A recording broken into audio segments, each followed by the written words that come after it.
사전 청약 일정이 드디어 나왔습니다. 이번에 시작하는 사전 청약은 최근 몇 년간 보기 드물었던 굉장히 좋은 기회가 될 것으로 생각이 되는데요. 입지가 비교적 괜찮은 수도권 택지에서 6만 가구나 사전 청약을 받기 때문이죠. 하지만 안타깝게도 이 모든 사람들이 이 좋은 기회를 갖지는 못합니다.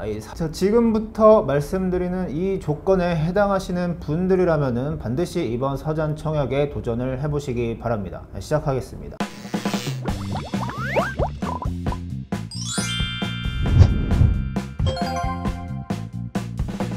결론부터 말씀드리면 가장 중요한 건 바로 이 소득 요건인데요. 세전 월급이 700만원 이하, 4인 외벌이 기준이죠. 맞벌이라면 이 850만원 이하, 4인 5인 기준입니다. 여기에 소득 요건이 해당하시는 분들은 이번 사전 청약 일정을 반드시 체크를 해보시기 바랍니다. 일단 이 소득 요건을 정확히 알아보는 방법은 이 근로소득이 있는 이 직장인들 기준으로는 근로소득 원천 징수 영수증에서 이 총급여를 봐서 저희가 일한 개월수로 나누면 이 월 평균 소득이 되거든요. 이게 다시 말씀드리면 외벌이라면 700만원, 맞벌이라면 850만원이기 때문에 결코 이렇게 낮지는 않습니다. 많은 분들이 해당이 될 수 있는 금액이거든요. 소득 요건이 여기에 해당하시는 무주택 신혼부부라면 반드시 이번 사전 청약에서 신혼부부 특별 공급에 도전을 해보시기를 말씀을 드리겠습니다.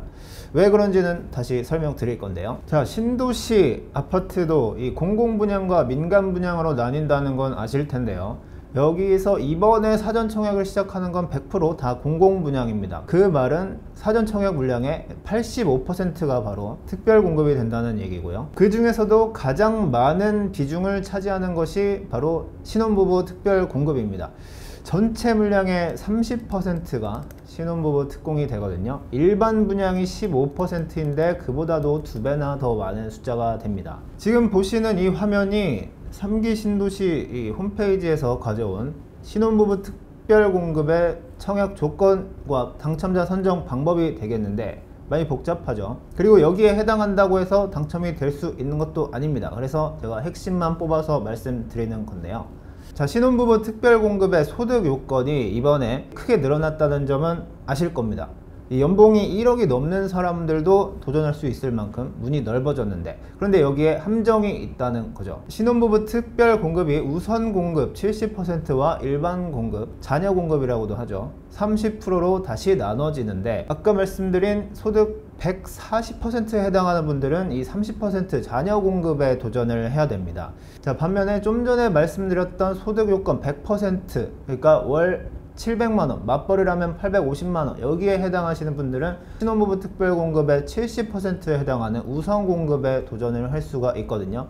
이 우선공급에서 떨어진 분들은 다시 이 자녀공급 30%로 가게 되기 때문에 소득 요건이 늘어났다고는 하지만 이 30% 여기에 해당하는 그 소득 요건의 분들은 얼마나 당첨 확률이 더 떨어지는지를 우리가 알 수 있죠. 자, 그래서 소득 요건이 100% 여기에 해당한다 하시는 분들은 신혼부부 특별공급에 도전해 보시라고 제가 말씀을 드렸는데, 신혼부부 특공에 당첨되기 위한 다른 조건은 또 있어야 되지 않느냐, 그 간단히 설명을 드릴 건데요. 일단은 특별공급이라고 해도 1순위와 2순위로 나뉘게 되는데요. 1순위에 해당되기 위해서는 자녀가 있는 신혼부부여야 한다. 임신도 포함이고요. 자, 그런데 여기서 1순위에서 미달이 발생을 해야 2순위, 자녀가 없는 신혼부부로 넘어가기 때문에 인기가 있는 지역이라면 2순위까지는 갈 수가 없습니다. 그래서 반드시 1순위에 해당되기 위한 자녀가 있어야 된다는 요건은 하나 추가를 하겠습니다. 자, 그래서 자녀가 1명 이상 있고 소득 요건이 해당하는 분들은 신혼부부 특별공급에서 본격적으로 선정 배점 기준에 따라서 경쟁을 하게 될 텐데요.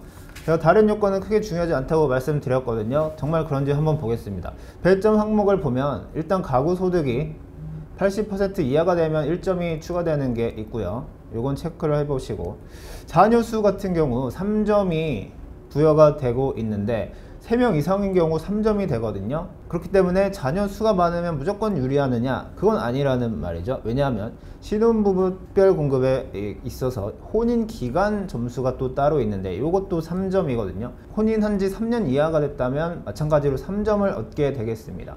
가장 좋은 것은 자녀가 3명 이상이면서 혼인기간이 3년 이하인 경우가 되겠는데, 그런 경우는 쉽진 않겠죠. 흔치 않을 겁니다. 보통은 이 자녀 수가 2명 2점, 혼인기간은 3년에서 5년 2점, 이런 식으로 4점을 받게 될 거거든요. 혼인기간이 얼마 안 됐고 자녀 수가 1명인 것과 점수가 동일합니다. 그렇죠. 나머지 이 연속 거주기간이라든지 입주자 저축 납입 횟수는 상대적으로 달성이 그렇게 어려운 부분이 아니기 때문에, 처음에 말씀드린 대로 소득 요건만 해당이 된다면 신혼부부 특별공급, 특히 우선공급에서는 충분히 도전해 볼 만한 상황이다 라는 것이죠. 한 가지 더 말씀드리겠습니다. 지금 바로 부모님께 오랜만에 안부 전화를 한번 해 보시고요. 이렇게 한번 여쭤보십시오. 묵혀둔 청약저축통장이 혹시 있으신가요? 이렇게 말입니다. 왜냐하면 청약통장은 부모가 자녀에게 증여를 할 수가 있게 돼 있습니다. 우선공급에서 15%가 일반공급이라고 했는데, 이 일반공급은 청약저축의 저축액과 납입기간을 기준으로 당첨자를 선정하거든요. 만약에 부모님께서 20년을 꽉 채운 통장을 가지고 있다 한다면 당첨이 거의 기정사실 정도까지 될 수가 있습니다. 주의할 점은 청약통장이 종류가 4가지 정도가 있는데, 공공분양 청약이 가능한 것은 청약저축과 주택청약종합저축뿐이다. 그 중에서도 이 주택청약종합저축은 생긴 것 자체가 그렇게 오래되지 않았기 때문에 납입기간이 그렇게 긴 통장은 없다. 그렇기 때문에 반드시 우리 청약저축에 해당하는지를 부모님께 한번 확인을 해보시고, 해당이 된다면 여기서 청약저축을 증여받는 방법을 공부해 보셔서 도전을 해 보시면 되겠습니다. 자, 한 가지 더 말씀드리겠습니다. 소득이 낮은 편이어서 사전 청약에 도전을 해 보려고 하는데, 혹시 결혼한 지 얼마 안 된 신혼부부라거나 제가 아까 말씀드렸었던 것대로 1순위에 해당하지 않는, 자녀가 없어서 1순위에 해당하지 않는 분들은 무조건 실망만 해야 되느냐? 꼭 그런 건 아니거든요. 자녀가 없는 신혼부부와 예비신혼부부라면 대개는 자녀가 없는 경우가 대부분이겠죠. 이런 분들은 신혼희망타운을 도전해보자. 그 중에서도 우선공급에 도전을 해볼 수가 있습니다. 자, 신혼희망타운 같은 경우 우선공급이 30%가 되거든요. 그런데 이 우선공급은 자녀가 없는 신혼부부도 도전을 할 수 있다. 배점표를 한번 보겠습니다. 가구 소득이 일단 70%가 이하가 되면 3점을 받게 되고요. 해당 시도 연속 거주기간 2년 이상 3점이 있죠. 그리고 주택청약종합저축 납입 인정 횟수 24회 이상이 또 3점이 되겠습니다.